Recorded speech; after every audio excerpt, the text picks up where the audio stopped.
وَلَقَدْ يَسَّرْنَا الْقُرْآنَ لِلذِّكْرِ فَهَلْ مِن. Kapan hari akhir tiba? Begini jawaban Al-Quran dan hadis Nabi Shallallahu Alaihi Wasallam. Al-Quran dan hadis-hadis Nabi Shallallahu Alaihi Wasallam yang berbicara panjang lebar tentang hari akhir, tidak membicarakan sedikit pun tentang masa kedatangannya. Bahkan secara tegas dalam berbagai ayat serta hadits dinyatakan bahwa tidak seorang pun mengetahui kapan kehadirannya. Mereka orang-orang kafir, bertanya kepadamu tentang hari akhir, kapankah terjadinya? Siapakah kamu, maka, dapat menyebutkan, waktunya. Kepada Tuhanmulah dikembalikan kesudahan ketentuan waktunya, Surat Al-Naziat, 42-44. Quraisy Shihab dalam bukunya berjudul, Wawasan Al-Quran, Tafsir Maudhui atas pelbagai persoalan umat, menyatakan sekian banyak ayat Al-Quran yang mengandung makna serupa, demikian pula hadis-hadis Nabi Shallallahu Alaihi Wasallam menginformasikannya. Dalam sebuah hadis dinyatakan bahwa malaikat Jibril pernah bertanya kepada Nabi Muhammad Shallallahu Alaihi Wasallam, kapan hari kiamat? Nabi Muhammad menjawab, tidaklah yang ditanya tentang hal itu lebih mengetahui dari yang bertanya. Diriwayatkan oleh Muslim melalui sahabat Nabi Umar bin Khattab. Memang ada beberapa ayat yang menjelaskan bahwa kedatangannya tidak lama lagi. Misalnya surat Al-Isra 51. Kapankah itu, hari kiamat? Demikian tanya kaum musyrik. Lalu Nabi Muhammad diperintahkan oleh Allah untuk menjawab.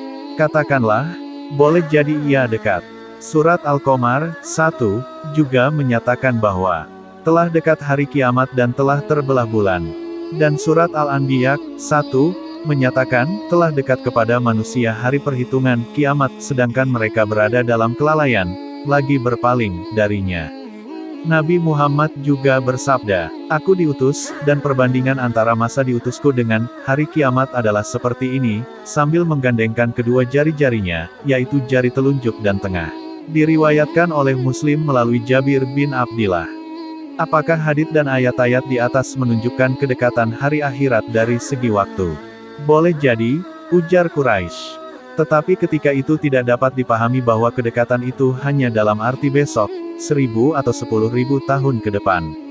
Kedekatannya boleh jadi juga jika dibandingkan dengan umur dunia yang telah berlalu sekian ratus juta tahun. Tetapi boleh jadi juga hadis dan ayat-ayat tersebut tidak menginformasikan kedekatan dalam arti waktu, jelasnya. Bila kita cermati tentang kapan hari akhir tiba, maka jawaban yang diperintahkan kepada Nabi Muhammad untuk diucapkan adalah, boleh jadi ia dekat. Di sisi lain, ayat Al-Qamar dan Al-Anbiya di atas, yang menggunakan bentuk kata kerja masa lampau untuk satu peristiwa kiamat yang belum lagi terjadi, mengandung makna kepastian sehingga kedekatan dalam hal ini dipahami dalam arti, pasti kedatangannya. Karena, segala yang akan datang adalah dekat, dan segala yang telah berlalu dan tidak kembali adalah jauh.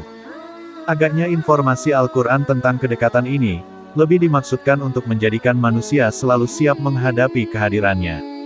Karena itu pula, tidak satu atau dua ayat yang menegaskan bahwa kedatangannya sangat tiba-tiba, seperti misalnya firman berikut. Apakah mereka merasa aman dari kedatangan siksa Allah yang meliputi mereka atau kedatangan kiamat kepada mereka secara tiba-tiba sedangkan mereka tidak menghindarinya? Surat Yusuf, 107. Di sisi lain, ditemukan bahwa yang bertanya tentang waktu kedatangannya adalah orang-orang musyrik, bukan orang beriman.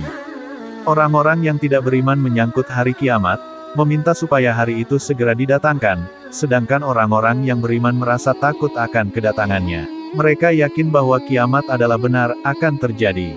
Ketahuilah bahwa orang-orang yang membantah tentang terjadinya kiamat benar-benar dalam kesesatan yang jauh. Surat Al-Syura, 18. Ketakutan tentang hari kiamat akan mengantarkan orang yang percaya untuk berbuat sebanyak mungkin amal ibadah, sehingga mereka dapat menggapai kebahagiaan abadi di sana.